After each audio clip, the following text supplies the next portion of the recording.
what's up, guys? This is Danny Leibarger, lead pastor here at The Well, and this Sunday is a little bit of a different one. I'm not going to be preaching, which I am excited about, not just because I have a Sunday off, but because we have an amazing speaker to hear from. We're going to hear from author and pastor Colby Martin. He's written books like On Clobber and The Shift, really popular books that many people in our congregation have read, either helping them move towards inclusion or just to more inclusive or progressive spaces within their own faith and spirituality. And so please enjoy this message from Colby. And if this is your first time worshiping with us, take some time to fill out a Connect card online. You can find it on our website, thewell636.org. We'd love to connect with you either way. We know a lot of people find us this way, and we're just excited to connect with you. But friends, with that, here is Colby. I hope you enjoy. A long time ago, there was a leader in charge of a Roman army. We called him a Roman centurion, and he had a servant whom he loved. And the servant fell sick. And the Roman centurion somehow had heard about this healer from a backwoods country called Nazareth. And he thought, maybe this healer can help my servant. And so the Roman centurion sent for this man named Jesus to come and to heal. But as Jesus came close to the centurion's place of residence, he sent out more staff to interrupt Jesus, to tell him, no. My boss doesn't even feel worthy for you to come to his house. He believes that you could heal from afar. And Jesus was so struck by this act of faith, it is said in that moment the servant was healed. About that same time, there was a woman who had been bleeding for about 12 years. And she had exhausted all of her financial resources to try and find a solution, to try and find answers, to try and find help. None of it worked. And one afternoon, Jesus was walking by, and again, word had gotten around that somehow he had these healing powers. And so the woman managed to work her way through the crowd and touched just the hem of Jesus' cloak. And in that moment, somehow, her bleeding stopped, and she was healed. There's another woman. She was a mother, and she was from the region of Canaan. She was a Canaanite mother, and her daughter had somehow become demon-possessed. And this Canaanite mother had heard, like the others, that there was this man, Jesus, who somehow had this capacity to help people in this predicament. And so she went to Jesus one afternoon and pleaded on behalf of her daughter for healing. And at first, Jesus said, I didn't come for you people, no offense. I came for the children of Israel. And yet, nevertheless, she persisted. And Jesus acquiesced, and the woman's daughter was healed in that moment. One more woman, this time. All we know about her is that people called her sinner. And one afternoon, Jesus was at a dinner at a Pharisee's home, and suddenly the woman known as Sinner interrupts, comes in, and crashes the party, and takes this expensive oil and begins to lavishly anoint the feet of Jesus, using her hair to dry it. And of course, this left the Pharisees utterly aghast that Jesus would allow such frivolity and violation of boundaries to occur, and yet Jesus was struck by this. Even said something along the lines of, her sins are forgiven, which I think can maybe only mean one thing. Hey, stop calling her sinner.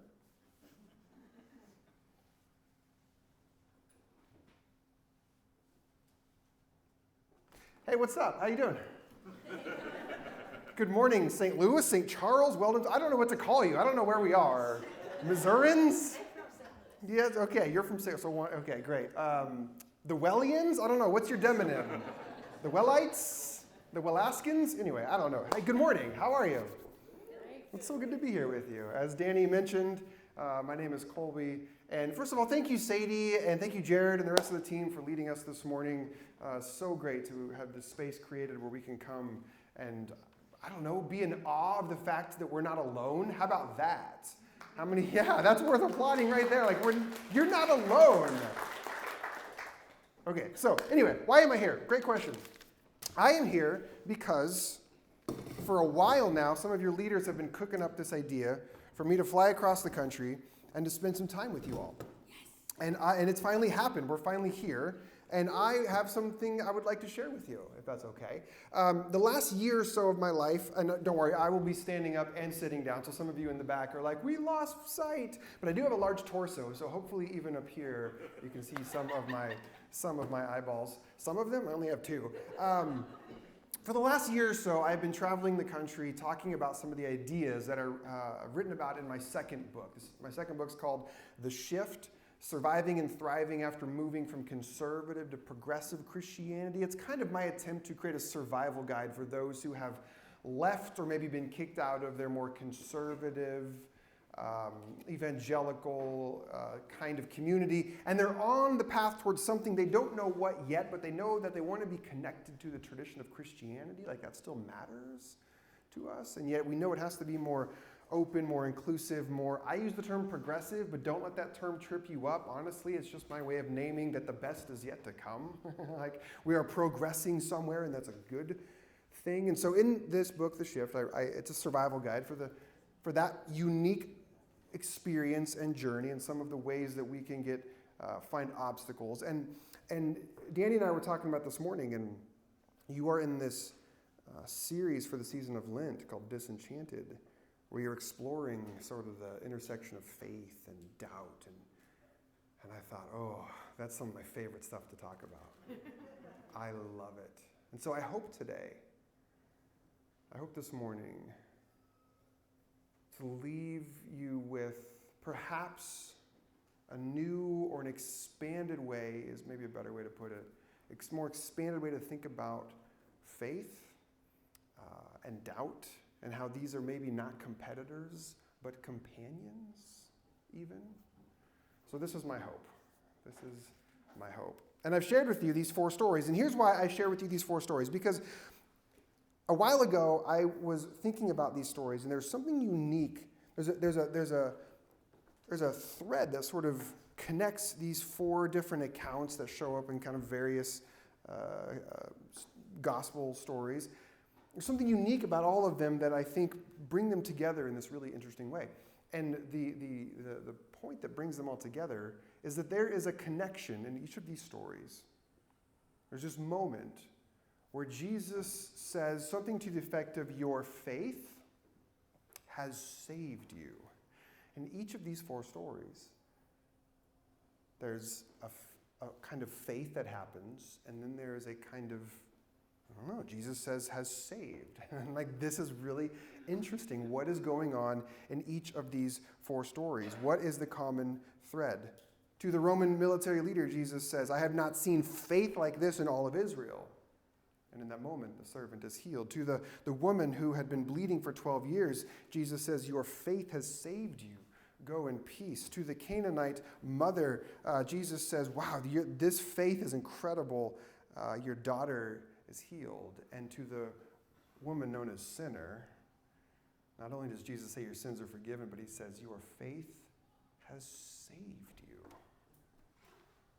Now, I would suggest to you that a traditional way that maybe we've heard these stories talked about before or just read at face value in our English Bibles, we end up reading these stories as though the situation is that there are people who are sick or unwell or in some way in desperate need of help, and if you just pray hard enough, or if you just get your beliefs oriented in the correct way, then there is a God who has the capacity to do great healing and salvation powers, but you got to get it right,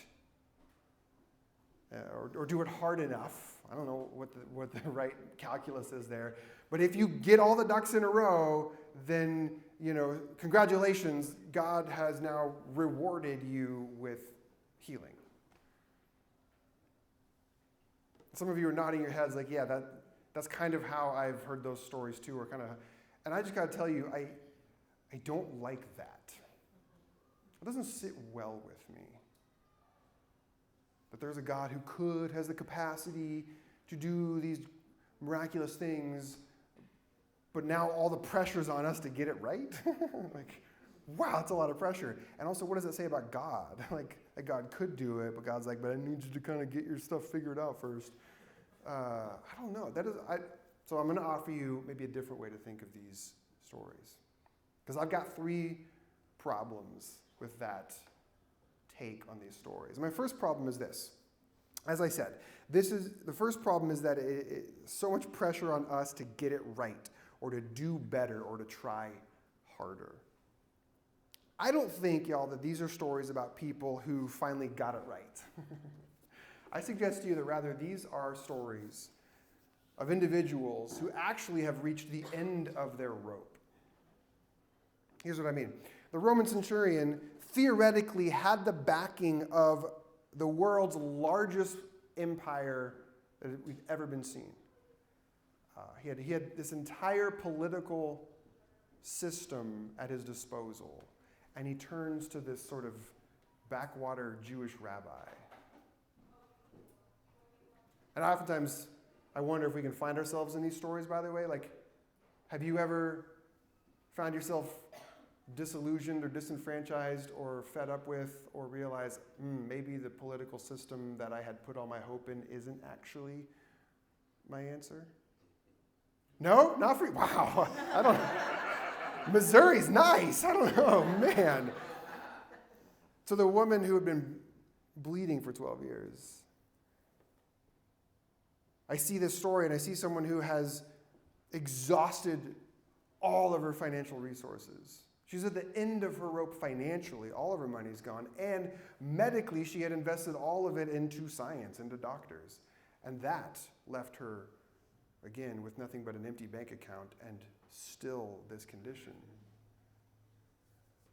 And I think how many of us in this room can relate to the feeling of, I don't know, maybe it's there's never enough money, or maybe you've made so much money that you realize that I'm still stuck with me in here.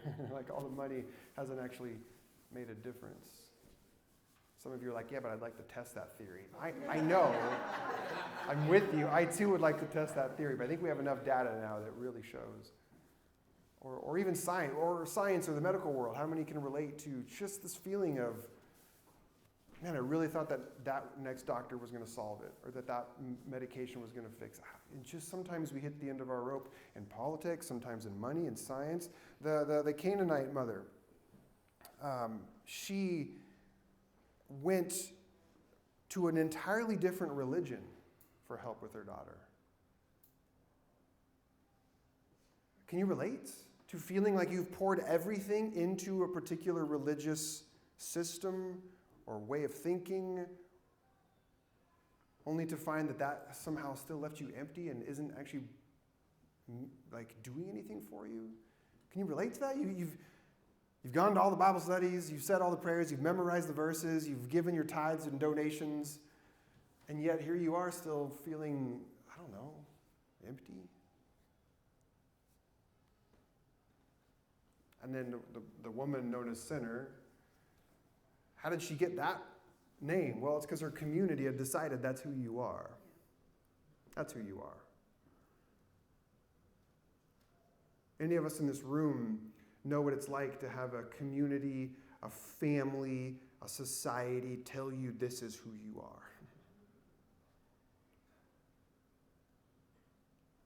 So no, I don't think these are 4 stories of individuals who finally got it right, who finally had the right kind of ideas in their head, or prayed hard enough or whatever it was that God then sort of said, okay, you got it right, now I'll award you with salvation. No, these are 4 people who've reached the end of their rope in these ways. Like, oh, now I'm interested. This is a story. It wasn't very interesting before. It was like, oh, somebody succeeded in getting God's vending machine to like crank out the right diet soda of healing. That's not very interesting to me. But these stories, whew, I can relate to that.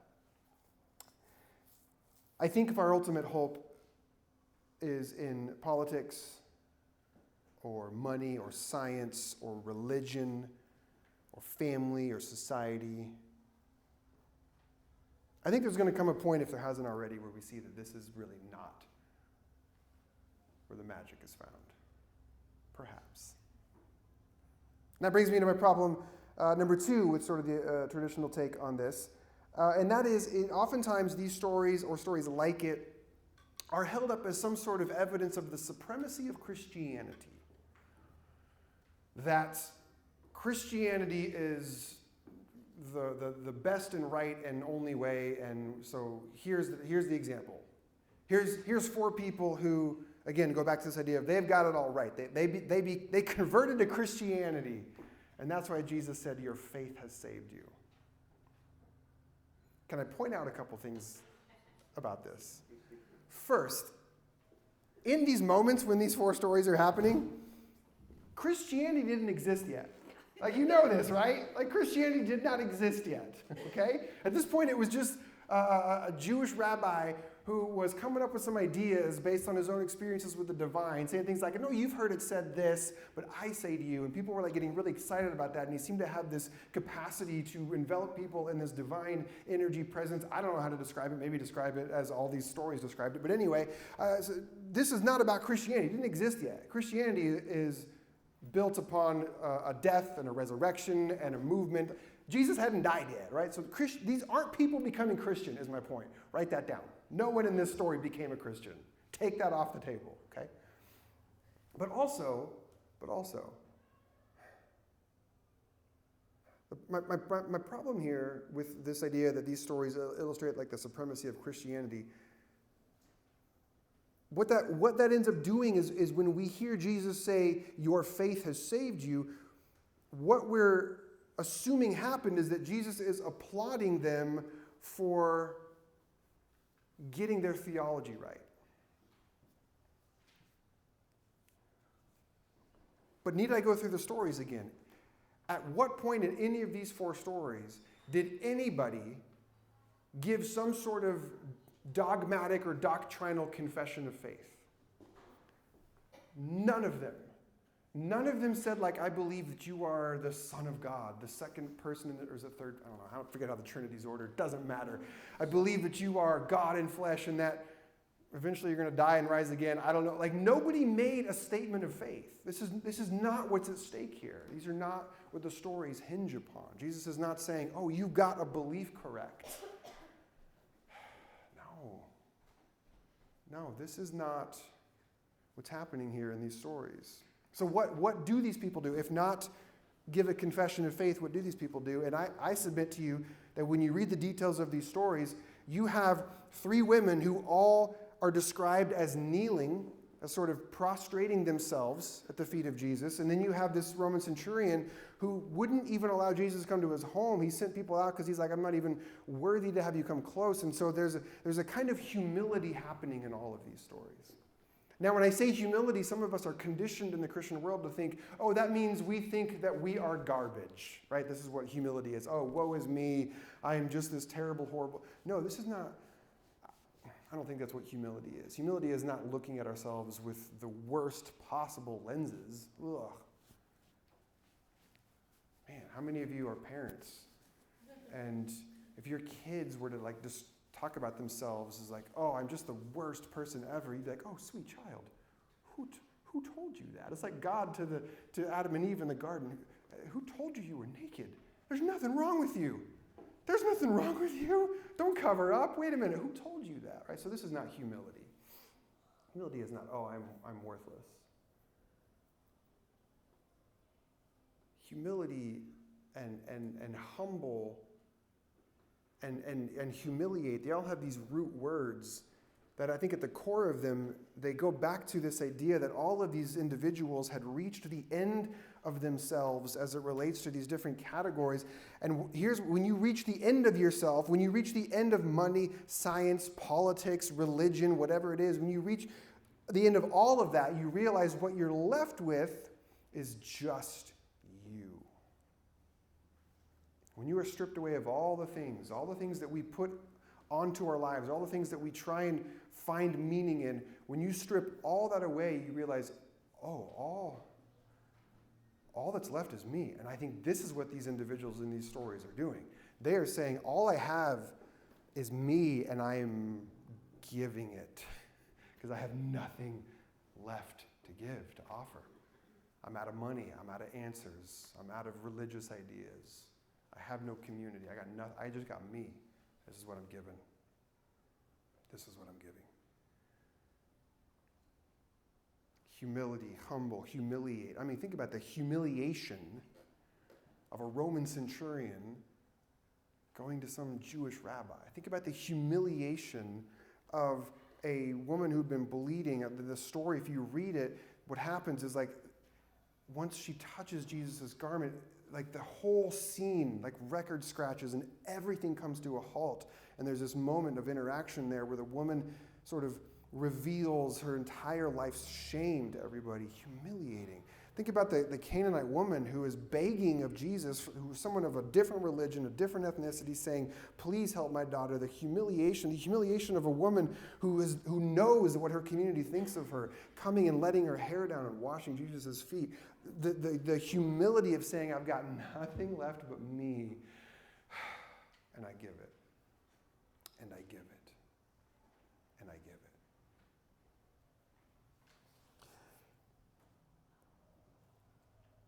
Now, I don't know, I won't presume to have an answer for the question of what really happened in these stories. I don't know, and I'm not even all that interested in it, I'll be honest with you. Like, did the servant really get healed in that moment? What does healed even mean? Did the woman bleeding, like, was there a demon possession? And like, I don't really know. Maybe these were literal, actual historical accounts of things that sort of magically happened. Maybe that did happen. Maybe it does still happen. I don't know. Maybe these were sort of ways to talk about psychological experiences, or maybe these are just stories that people told as a way to describe what it was like to be in Jesus' presence. I don't know. This is not what matters to me in these stories. Because here's what I think is more important, and this brings me to my third problem. My third problem with sort of the traditional way of thinking about these is when Jesus says your faith has saved you. Again, we've been conditioned to think that faith means you got your beliefs right, and we've been conditioned to think that saved means you are now somehow secured in some kind of afterlife. And I don't think I need to review the events of these stories again to one more time submit to you, none of these stories have anything to do with afterlife. These are stories about the here and the now. When Jesus says your faith has saved you, I want to talk really quickly about these two words, faith and saved.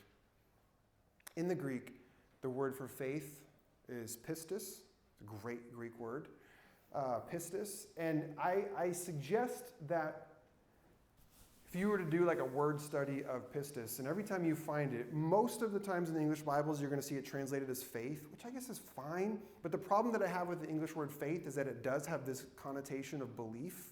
I'm going to talk about that in a second. Whereas pistis, I think, more is trying to convey a sense of trust. More a sense of trust. Or you might say it's a posture of openness. This is what pistis is. It's a posture of trust and openness. And then saved, the Greek word here is the Greek word sozo, S-O-Z-O. And sozo is used in a number of contexts, but primarily has this sense of being put back together, or the word I like the best is wholeness, being made whole. This is what sozo means, being made whole. Wholeness. So Jesus is saying your pistis has sozoed you, your trust has made you whole. Now that's interesting. Okay, let's talk about that for a second. In order to illustrate why this is interesting to me, I need 4 volunteers. I need 4 volunteers who are somewhat able-bodied to come up here for me. 4 volunteers. And the quicker 4 of you come, the quicker everyone else can relax. Thank you. 1, 2, 3, 4. Thank you. Okay. So you two face each other there, and you two sort of stand right next to them and face each other. Okay, great. Okay. So now put your hands out and sort of, do that. We're going to catch him. No, why don't you, make a nice, grip each other, grip forearms. You're doing great. This will work. Step this way just a little bit. Yes, I am 6'3" after all. Hard. Okay. Just fall. You feel good? Everybody feel good? I don't think he's that heavy, guys. Everybody I'm sorry. Wow. You're lightweight. thank you, I think. Yes, it's a compliment. All right. Okay. All right. Okay, ready? Yes. I got you. Everybody thank our volunteers. Thank you, thank you, thank you. Okay, great. Now, man, some of you are real happy about how that went. I was ready. I know you were ready, thank you. What you just witnessed is what I like to call a belief stand. A belief stand, as opposed to what? A trust fall, which is what you're expecting. A belief stand is a little bit different, and yet also entirely different. A belief stand is where you're just standing there believing, if I fall, they're going to catch me. I really believe that in my heart of hearts. I believe it. Guess what? Beliefs are easy. Cool. You have this idea in your head. But a trust fall, now that's a whole different thing. Now you actually got to put that belief into action. You got to do something with trust. Pistis is a trust fall. It's not just belief. Beliefs are easy. Trust is hard. Trust is vulnerable. Trust is scary. When Jesus says your faith has saved you, he's not saying standing on the edge of something and just believing is going to do anything. He's like, oh no, this act that you've shown, this act of humiliation, this act of humility, this act of throwing everything that you thought was going to give you the answers aside and saying, all I have left is me and I give it. That movement to trust, to openness, that's the thing that impressed Jesus. That's the thing that moved him to say, your trust has made you whole, has put you back together again.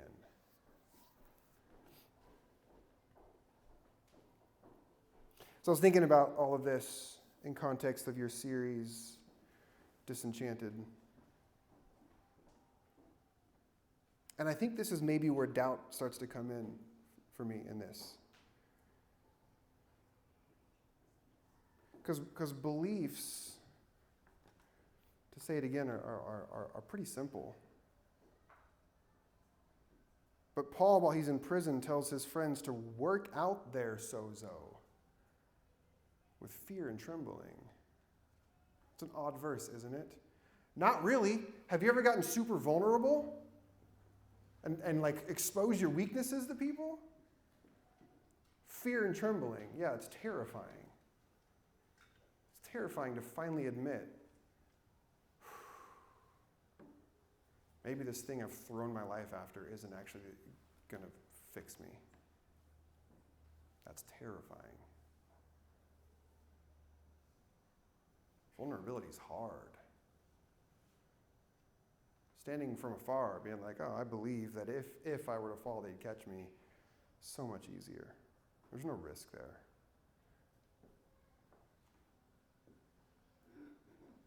When you fall, when you have this posture of openness, when you move into this place of trust,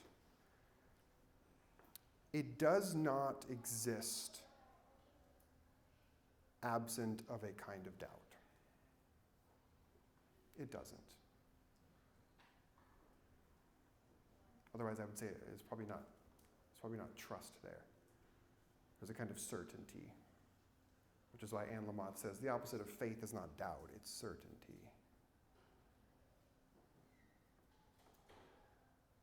I don't know if you can actually have faith in the sense that I'm talking about, the verb kind of faith, the trust, the pistis. I don't know that you can have that without a kind of doubt right alongside it.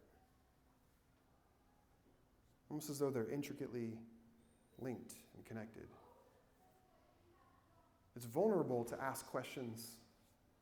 It's scary to admit that you may not actually think the things you used to think anymore or believe the things you used to believe anymore.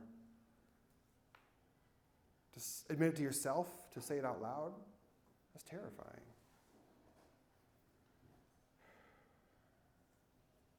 And yet maybe that part is not evidence that your faith is somehow weak or lost or in jeopardy. Maybe that's actually the sign that your faith is doing exactly what it's supposed to do.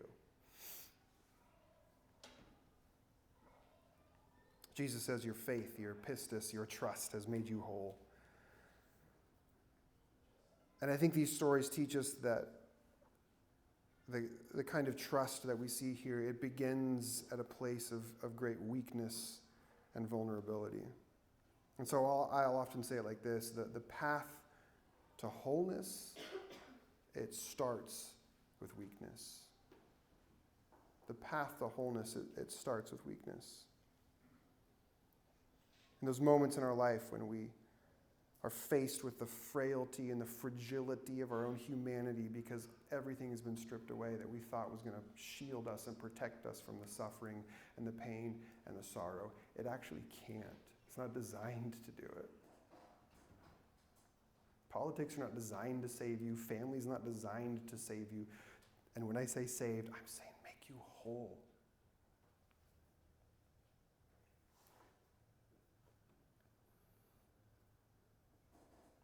So I don't know. Maybe you're here today and you can relate a little bit to one of these four characters, or maybe all of them. Maybe you're here today and you feel completely and utterly maxed out, stretched, stripped bare, exhausted.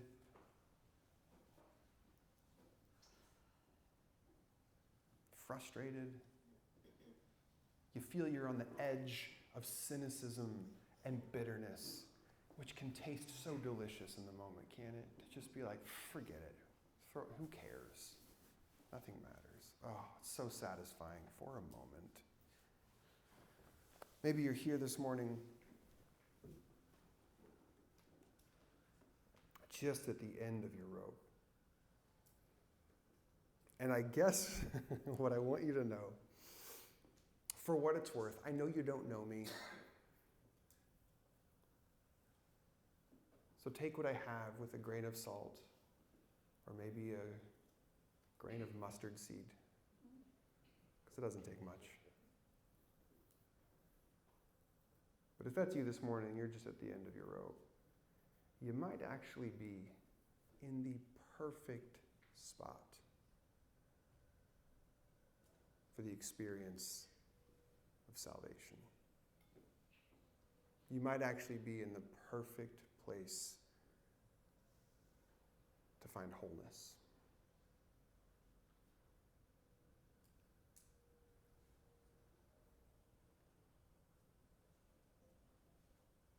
And this is how I'll end. Thinking about it this way. What it does for me is that I think it affirms that if salvation is really more about a healing and a wholeness, of putting these parts back together, what this does for me and what I hope it does for you is it affirms, guess what? It affirms that the pieces of you that are broken, the pieces of you that are hurting, the pieces of you that are confused, that need to be restored and brought back whole, what this means is that those pieces are not bad. They're not bad. Your doubts are not bad. Your fears are not bad. You're not inherently evil. There's nothing, you're not wrong in that way. To be brought back together is actually an affirmation that these pieces of you, there's goodness in them. It's okay. It's normal. It's human. Welcome to the human experience.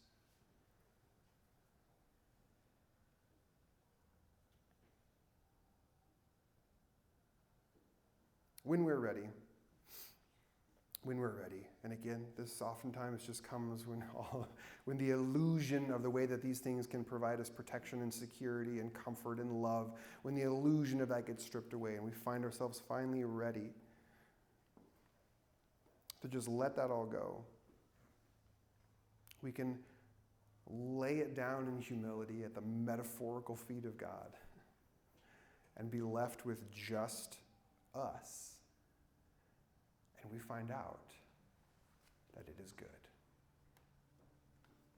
That who you are is a loved child of God, just as you are. You don't got to believe something in particular. You don't got to try hard enough. You don't got to be good enough. No. Just who you are right now is good. It's real good.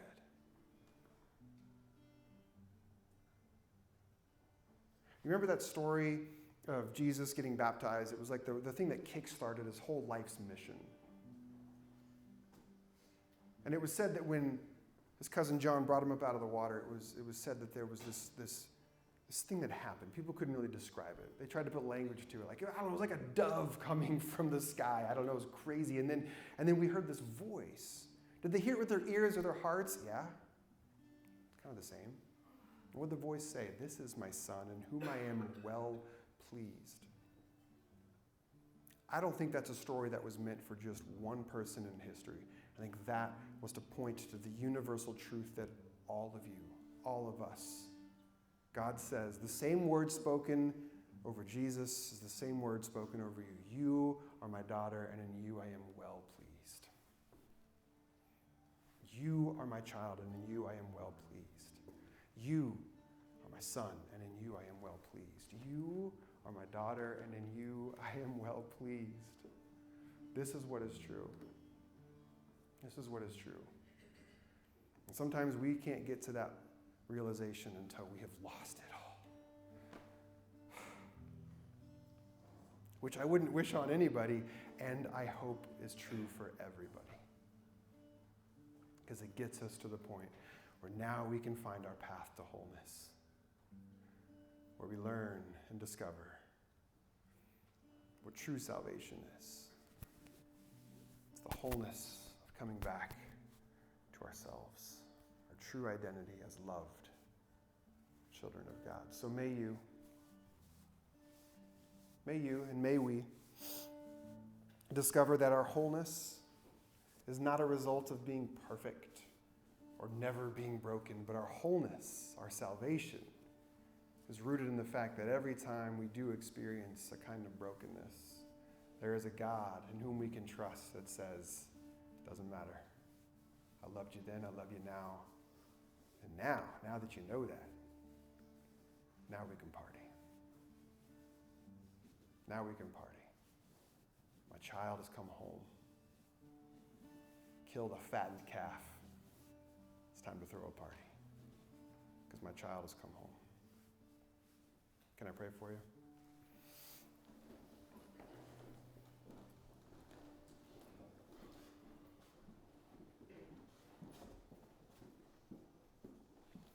God, I can feel in this room this mixed energy of the heaviness of the reality of so many lives in here, because that's real. Life's hard. And if it's not hard now, just wait a week. I can feel the heaviness, and yet it's mixed with this lightness. It's mixed with this, what if it's true? What if it's true that I am, at my core, loved by God just as I am? Can I trust that? Can I trust that?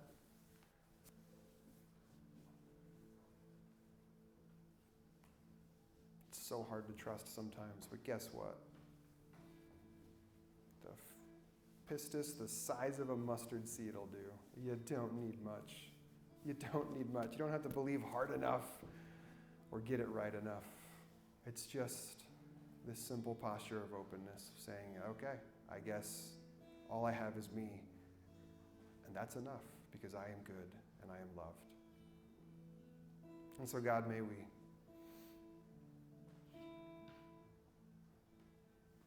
we trust. Lord, we trust and help our unbelief.